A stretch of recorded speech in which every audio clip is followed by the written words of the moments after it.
Con el doctor Carlos Sánchez Berzaín, quien nos está recibiendo amablemente, nos está brindando unos minutos desde Miami, ¿correcto, doctor Sánchez Berzaín? Mucho gusto, un saludo, José Mario, a usted y a toda su importante audiencia.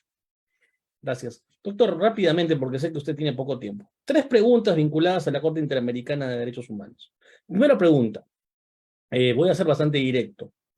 ¿Es la Corte Interamericana una célula comunista, maoísta, marxista-leninista, gramsciana, que impulsa la ideología de género y respalda el terrorismo mediante reparaciones económicas en contra de los estados latinoamericanos?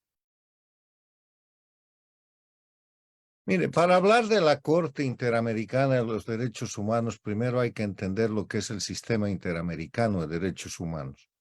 El Sistema Interamericano de Derechos Humanos está fundado en el Pacto de San José, que también se denomina Convención Americana de Derechos Humanos, que es una disposición mandatoria, es un tratado constitutivo, por eso se llama convención, que lo que hace es otorgar valor de obligatoriedad a los derechos humanos, porque la Declaración Universal es eso, una declaración, pero en las Américas hay una norma obligatoria que se llama la Convención Americana sobre Derechos Humanos. En esa convención, además de establecer la ratificación de los derechos humanos y denunciar desde el derecho a la vida hasta el derecho al trabajo, los derechos humanos que son conocidos, que pasan además por el derecho de propiedad, por la libertad de expresión, por la libertad de asociación, por el debido proceso legal,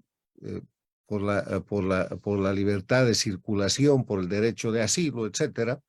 Además de establecer esta parte sustantiva, establece una parte procesal que crea 2 organismos, una Comisión Interamericana de Derechos Humanos y la Corte Interamericana de Derechos Humanos. La Comisión Interamericana de Derechos Humanos es una instancia de investigación que tiene su sede en Washington, D.C., y que está integrada por, no son magistrados, son comisionados, que son elegidos en la Asamblea General de la Organización de Estados Americanos por un periodo de 4 años.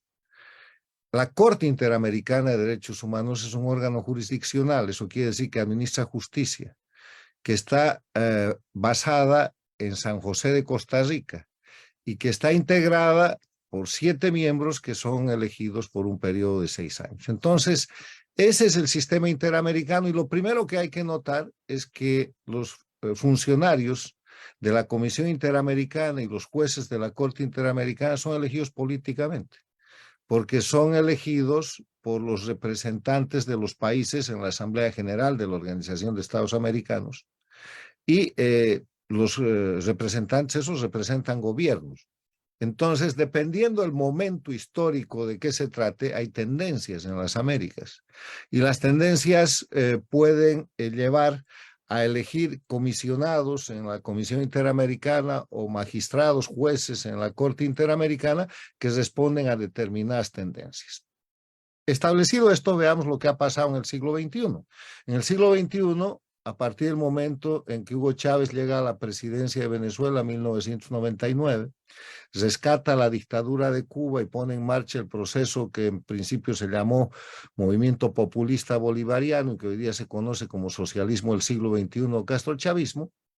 Lo que acontece es que empieza un proceso de ruptura de la democracia, de avasallamiento de la democracia por parte de la recreación del castrismo del siglo XX como castrochavismo en el siglo XXI, y se amplían las dictaduras.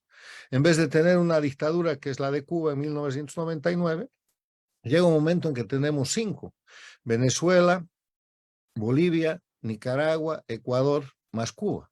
Ecuador ya se ha liberado gracias a la gestión del presidente Lenín Moreno y quedan las dictaduras de Venezuela, Bolivia y Nicaragua con la de Cuba.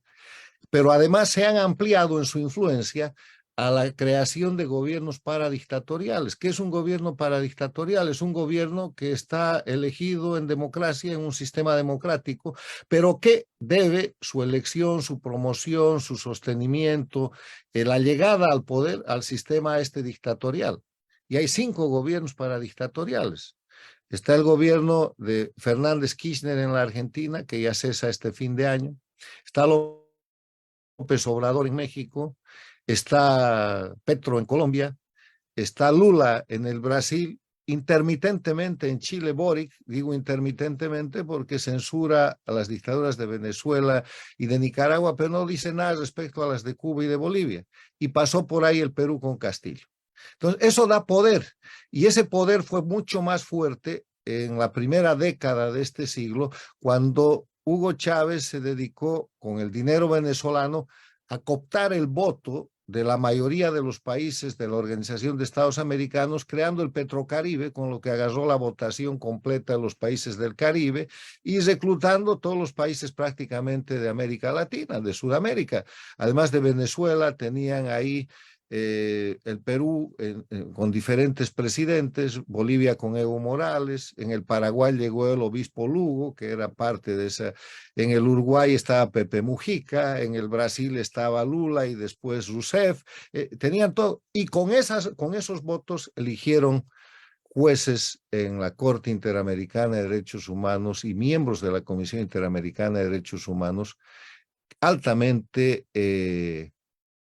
inclinados a la protección del crimen que representa el socialismo del siglo XXI, que fue la guerrilla, el terrorismo del siglo XX, de la última década, de las últimas décadas del siglo XX, la protección de la agresión al Estado, la protección, el ataque a los defensores del orden público, y hemos tenido muy, muy malos antecedentes. Ahora estamos viviendo un proceso en el que eso está cambiando paulatinamente, pero no ha cambiado totalmente en la Comisión Interamericana de Derechos Humanos.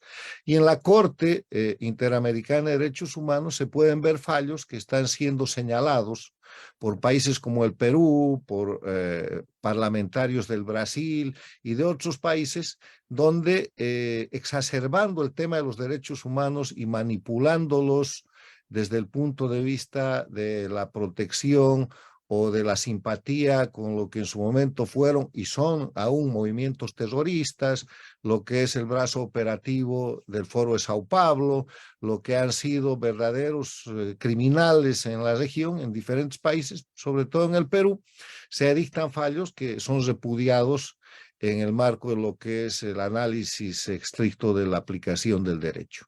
Ahora, yo no creo que eso lleve a una generalización como la que usted ha contenido en su pregunta, pero sí lleva a una situación que tiene que ser enfocada de dos maneras. Cuando se produce un fallo que viola flagrantemente el derecho o viola flagrantemente lo que es el análisis jurídico, hay que hacer dos cosas. Primero, hay que indagar la condición de esos jueces, de dónde vienen, quiénes son, cuáles fueron sus antecedentes y denunciarlos. Y segundo, hay una figura internacional que se llama la prevaricación. La prevaricación es el delito que cometen los juzgadores cuando fallan en contra de la ley, cuando fallan en contra de las normas jurídicas establecidas.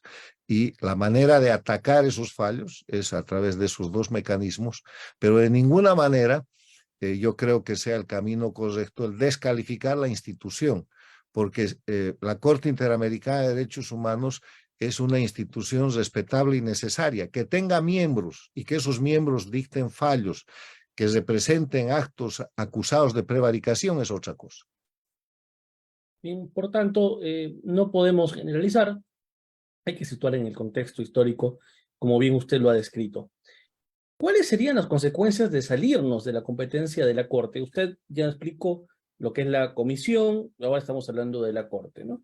Si un Estado, le pongo el caso, imagínese usted que yo sea el presidente del Perú, en una situación, digamos, totalmente delirante y absurda, ¿no?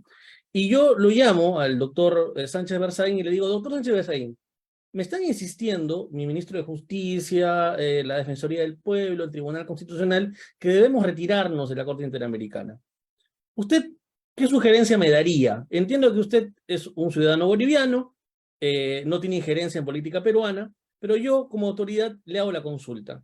¿Usted me Mire, sugeriría primero, retirarnos? le quiero decir que esa iniciativa se ha tomado por parte de algunos parlamentarios en el Perú. Segundo, le voy a contestar como catedrático de Derecho Internacional Público y como jurista. El tema es que el mal comportamiento de autoridades, los errores o los delitos que se pueden cometer por jueces en el ámbito internacional no se arregla destrozando las instituciones. Le voy a poner el ejemplo de un vehículo, la marca que le guste, un auto. Viene un chofer y lo choca. No es que el auto sea malo, es que el chofer es malo. Entonces, lo que usted tiene que hacer es cambiar de chofer, no bote el auto, por favor, porque va a ser un desastre. Repárelo y ponga un buen conductor. De eso se trata en la Corte Interamericana de Derechos Humanos. El sistema interamericano es un sistema que está diseñado para proteger los derechos humanos. Que los operadores sean malos, que los conductores temporarios sean malos, no quiere decir que el sistema no sirve. Entonces, lo que tiene que hacer el Perú, en vez de salirse del sistema interamericano de derechos humanos, es denunciar, acusar y sancionar y buscar el castigo de los malos jueces y de esa manera fortalecer el sistema. Decir, en este caso específico, aquí hay un fallo en contra de las normas jurídicas internacionales, aquí hay un fallo por interés, aquí hay un fallo en base a los antecedentes del juez que estuvo vinculado con esto y con el otro, y además de buscar la nulidad del fallo, busquen la sanción, porque los jueces no son omnipotentes. Los jueces están sometidos primero a su jurisdicción, segundo a su competencia, pero fundamentalmente a la ley. Entonces, no porque, de nuevo, el chofer me choca el auto, voy a botar el auto, voy a cambiar el chofer. Bien, dos últimas preguntas, doctor. ¿Qué efectos traería el salirnos de la competencia de la Corte Interamericana? Bueno, yo creo que es más pérdida que ganancia, porque primero le baja el campo libre a la gente que está abusando de las funciones. Va a dejar de haber la sanción, la investigación, la búsqueda de la verdad que si el Perú se siente afectado como Estado debería promover. Segundo, va a debilitar un sistema de derechos humanos que es importante porque es un sistema de alcance regional. Y tercero, vuelvo al ejemplo anterior, no es que el sistema sea malo, es que los operadores han sido en muchos casos por este efecto del copamiento político por parte de las dictaduras de este tipo de órganos, han sido malos administradores. Hay que denunciarlos, hay que juzgarlos y hay que sancionarlos. Van a promover la impunidad saliéndose. La última pregunta, que tiene un carácter político también. ¿Usted considera que existe una conspiración entre populismo de izquierda, de derecha y de izquierda para desestabilizar el sistema interamericano de derechos humanos y concretamente la OEA? Mire, primero yo no creo en derechas e izquierdas en el siglo XXI, eso es simplemente denominación. El siglo XXI es un siglo en el cual tenemos un mundo globalizado, un mundo capitalista y un mundo en el cual los pueblos lo que quieren es distinguir entre buen o mal gobierno, nada más. La izquierda o la derecha son denominaciones, no es la izquierda y la derecha de la Guerra Fría, porque la Guerra Fría terminó con el triunfo del capitalismo sobre el comunismo y por eso el mundo es globalizado, es un mundo capitalista. La China comunista de hoy día, la dictadura, es capitalista. Rusia es capitalista. Irán, la dictadura teocrática, es capitalista. Cuba es capitalista, está haciendo un gran esfuerzo para llevar inversionistas a los cubanoamericanos, a los que ha sacado al exilio y que ahora quieren dinero, les está diciendo, vengan, inviertan en Cuba. Todos son capitalistas, o sea, no estamos... Si me permite, voy a replantear la pregunta. ¿Usted considera que existe una conspiración de gobiernos autoritarios y paraautoritarios, como lo ha definido, para desestabilizar el sistema interamericano de derechos humanos y la OEA? Sí, pero el autoritarismo es una denominación equívoca, dictaduras. Bueno, Autoritarismo quiere decir abuso de autoridad. correcto. Autoritario puede ser un policía que ejerce más autoridad de la que tiene, pero estas son dictaduras y las dictaduras son definidas como la concentración de todo el poder en una persona o en un grupo de personas que violan los derechos humanos, que ejercen el poder con terrorismo de Estado y que se sostienen indefinidamente con propósitos de impunidad. Entonces, eso es una dictadura. Y las dictaduras están organizadas en lo que se llama el socialismo del siglo XXI y el jefe de las dictaduras es Cuba. Están integradas por Venezuela con Maduro, Bolivia con Evo Morales y Arce Catacora, Nicaragua con Ortega y Murillo y los gobiernos paradictatoriales que hemos señalado. Claro que hay una conspiración de este grupo en contra de la democracia, en contra de la Organización de Estados Americanos, en contra del Sistema Interamericano de Derechos Humanos y en contra del secretario general de la Organización de Estados Americanos. ¿Por qué? Porque lo señalan, porque el Sistema Interamericano, con la Carta Democrática Interamericana, establece en su artículo primero que la democracia es un derecho de los pueblos de las Américas y que los gobiernos tienen la obligación de promoverla y defenderla. El artículo tercero de la Carta Democrática dice que son elementos esenciales de la democracia: el respeto a los derechos humanos y las libertades fundamentales, el acceso al poder y su ejercicio con sujeción al Estado de Derecho, la separación e independencia de los poderes públicos, las elecciones libres y limpias fundadas en el sufragio universal como expresión de la soberanía popular y la libre organización política. Y ninguno de esos elementos hay en dictadura, y la falta de esos elementos es la que señala a las dictaduras, que por eso tienen presos políticos, exiliados políticos, y ejercen y detentan el poder con terrorismo de Estado. O sea, los enemigos del sistema interamericano están liderados por Cuba y son las dictaduras de la región. Bien.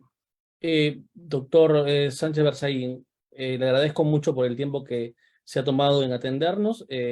La semana pasada, me parece, usted participó de un evento donde manifestó su oposición de salir como país de la competencia de la Corte Interamericana de Derechos Humanos, y me pareció interesante poder preguntarle sus razones, y quedan, creo, ahora bastante claras. No sé si usted desea cerrar con algún otro comentario. Mire, yo ni me opongo ni soy favorable a nada. Yo lo que le estoy dando es un análisis jurídico. Esa es la realidad jurídica. No es una opinión política. Lo que le acabo de decir nace de la naturaleza de los textos de derecho internacional vigentes en la región y de las reglas de la sana crítica. O sea, le vuelvo a poner el ejemplo. Si usted tiene un vehículo con un mal chofer y él le maltrata el auto, lo choca, lo avería, no bote el auto, cambie el conductor y le va a ir mejor, que es lo que hay que hacer en general en los sistemas democráticos. Muchas gracias.